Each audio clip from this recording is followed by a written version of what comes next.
Hello, मैं आपके सामने लेके आई हूँ मौखिक अभिव्यक्ति के अति लघुतरात्मक प्रश्नोत्तर। मौखिक अभिव्यक्ति से क्या आशय है? उत्तर: अर्थपूर्ण शब्दों के नियोजित एवं नियंत्रित विचारों को बोलकर प्रकट करना मौखिक अभिव्यक्ति है। मौखिक अभिव्यक्ति बच्चों तभी सार्थक है जब सामने वाले ने कुछ बोला और हमें वो समझ में आ गया। यदि उसने कैसे कुछ उल्टे सीधे शब्द बोले और हमारी समझ से परे जिनका कोई अर्थ नहीं निकलता, तो वो मौखिक अभिव्यक्ति नहीं हुई। तो मौखिक अभिव्यक्ति क्या हुई कि अर्थपूर्ण शब्दों के नियोजित एवं नियंत्रित विचारों को बोलकर प्रकट करना मौखिक अभिव्यक्ति है। क्वेश्चन नंबर 2, आप भाषा कौशल के लिए किन किन प्रविधियों का उपयोग करना चाहेंगे? उत्तर: भाषा कौशल के विकास के लिए हम भाषा, खेल, वार्तालाप, प्रश्न पूछना, पठन, वाचन इत्यादि प्रविधियों का उपयोग कर सकते हैं, है ना। भाषा का खेल हो सकता है, वार्तालाप द्वारा भाषा सुधारी जा सकती है, प्रश्न पूछकर, पठन करके, वाचन करके इन प्रविधियों का इस्तेमाल करते हुए हम भाषा कौशल का उपयोग कर सकते हैं। क्वेश्चन नंबर 3, शिक्षक को बच्चों को बोलने का अवसर देना क्यों ज़रूरी है? ये DELED 2021 में आया था। इसका उत्तर है बच्चे की झिझक मिटाने के लिए, है ना। अब झिझक कैसे मिटेगी? क्योंकि बच्चा तो टीचर से डरता है, तो टीचर को बच्चों के मन में ये डर हटाना है और उनसे बातचीत करते हुए, उनमें आत्मविश्वास जागृत करते हुए और उनको मौखिक अभिव्यक्ति को बढ़ावा देने की कोशिश करनी चाहिए और उसे तरह तरह के अवसर देने चाहिए जिससे वो बोलने के लिए बच्चा उत्साहित रहे। ठीक है, तो क्या हुआ कि बच्चे की झिझक मिटाने, उसमें आत्मविश्वास जागृत करने, बच्चे की अभिव्यक्ति का विकास करने हेतु उसे बोलने का अवसर देना चाहिए। चौथा क्वेश्चन है, बोलने में किन बातों का होना आवश्यक है? तो बोलने में निम्नलिखित बातों का होना आवश्यक है: सुनने वाले अर्थात श्रोता का होना और उद्देश्य का होना, है ना। बोलना तभी सार्थक है जब कोई व्यक्ति उसको सुने और उसका बोलने का कोई न कोई उद्देश्य हो। ठीक है। क्वेश्चन नंबर 5, मौखिक भाषा शिक्षण के 2 उद्देश्य लिखिए। उत्तर है पूछे गए प्रश्नों का शुद्ध एवं स्पष्ट उत्तर देने की क्षमता प्राप्त करना, है ना। मौखिक भाषा में क्या होता है कि जो प्रश्न पूछा गया है वो उसका शुद्ध और स्पष्ट उत्तर हो, यानी यूँ नहीं हो कि बहुत लंबा खींचने वाला हो या फिर जो प्रश्न पूछा है उसके आसपास बात होती रहे और जो प्रश्न है उसका उत्तर ही ना हो। तो जो प्रश्न पूछा गया उसका शुद्ध एवं स्पष्ट उत्तर देने की क्षमता प्राप्त करना।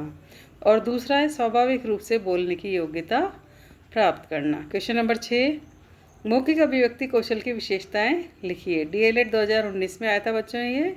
उत्तर देखते हैं। मौखिक अभिव्यक्ति कौशल की विशेषताएं इस प्रकार है: बोधगम्यता हो, स्पष्टता हो, स्वाभाविकता हो, शिष्टता हो, मधुरता हो और सर्वमान्य भाषा हो। कौन कौन सी? एक तो बोधगम्यता हो, समझ उत्पन्न हो, है ना। बोलने में स्पष्टता हो, जो शब्द बोला जा रहा है वो वही सामने वाले के समझ में आना चाहिए। यूँ नहीं कि बोलने का अर्थ तो कुछ और समझने का अर्थ कुछ और, ऐसा नहीं होना चाहिए। जिस तरीके से बोला गया है उसी तरीके से स्पष्ट रूप से सामने वाले को सुनाई दे, समझ में आए। स्वाभाविकता हो, यानी कि बनावटीपन ना हो, उसमें स्वाभाविकता होनी चाहिए। शिष्टता होनी चाहिए, है ना, यानी कि अच्छे और शिष्ट शब्दों का प्रयोग करते हुए बातचीत हो। मधुरता हो और सर्वमान्य भाषा हो। क्वेश्चन नंबर 7, मौखिक रचना या वार्तालाप का अभ्यास कराने हेतु किन किन साधनों का प्रयोग कर सकते हैं? तो कहानी कथन का, कहानी श्रवण का, चिन्हों का प्रयोग, वाद विवाद प्रतियोगिता और अभिनय।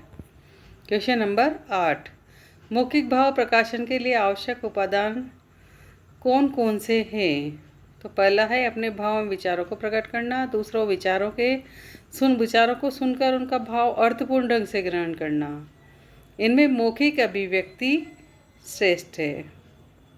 मौखिक अभिव्यक्ति कौशल को परिभाषित कीजिए। मुख से व्यक्त होने वाली भाषा। मौखिक यानी मुख से, है ना, जो ध्वनि के माध्यम से जो बात निकलती है। मुख से व्यक्त होने वाली भाषा मौखिक है। मुख के अवयवों के माध्यम से भावों विचारों की अभिव्यक्ति मौखिक अभिव्यक्ति है। क्वेश्चन नंबर 10, मौखिक अभिव्यक्ति का एक रूप कौन सा है? तो कहानी सुनाना। ठीक है ना। पहले के ज़माने में क्या होता था, दादी नानी ये कहानी सुनाती थी बच्चों को। शाम के समय खाना खा के निपटते हैं, उसके बाद दादी और नानी होती थी, घर के बड़े बुजुर्ग छोटे छोटे सब बच्चों को लेके बैठ जाते थे और कुछ न कुछ कहानी उन्हें रोज़ ही सुनाया करते थे, है ना।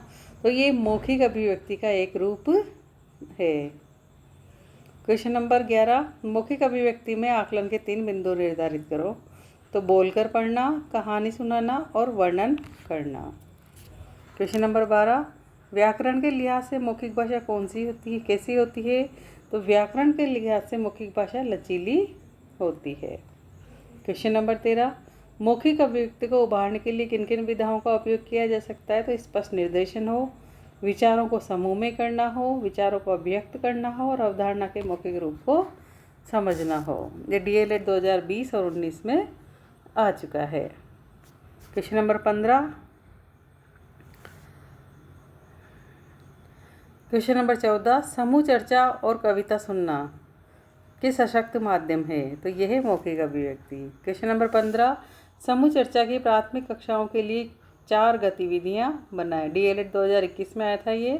तो पहले तो चित्र पे चर्चा की जाए, फिर कहानी कथन की जाए, फिर कहानी सुनाना, कविता पाठ, एकांकी, मंचन, छोटे छोटे विषयों पर वार्तालाप। क्वेश्चन नंबर 16, प्राथमिक कक्षाओं के शिक्षण में बाल गीतों का क्या महत्व है? DLED 2019 में आया था। भाषा विकास में बाल गीतों का सर्वाधिक महत्व है। इससे बालक भाषा संरचना, शब्द का सही उच्चारण, सही प्रयोग जान लेता है।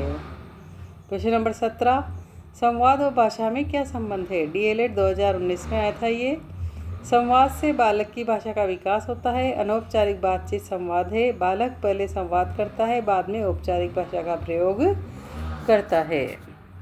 क्वेश्चन नंबर 18, आपके अनुसार शिक्षण के दौरान कक्षा का माहौल कैसा होना चाहिए? शिक्षण के दौरान कक्षा में पूर्ण शांति बनी रहे। कक्षा में श्यामपट्ट, चार्ट, प्रेरणास्पद कथन और पर्याप्त प्रकाश की व्यवस्था होनी चाहिए, है ना। कि कक्षा में माहौल कैसा होना चाहिए कि एक तो शिक्षण के दौरान कक्षा में पूर्ण शांति बनी रहे, कक्षा में श्यामपट्ट होना ज़रूरी है, चार्ट होना चाहिए, वो भी प्रेरणास्पद हो और कथन हो, और पर्याप्त प्रकाश की व्यवस्था होनी चाहिए। तो इतनी बातें होना इसमें आवश्यक है। तो आपको समझ में आ गया होगा कि मौखिक अभिव्यक्ति में क्या क्या होता है। छोटी छोटी बातें यहाँ पर हमने डिस्कस की है और अन्य मेजर क्वेश्चन लेके आपके सामने आएंगे। तब तक के लिए हमारे चैनल को लाइक शेयर सब्सक्राइब करें। जय हिंद, जय भारत।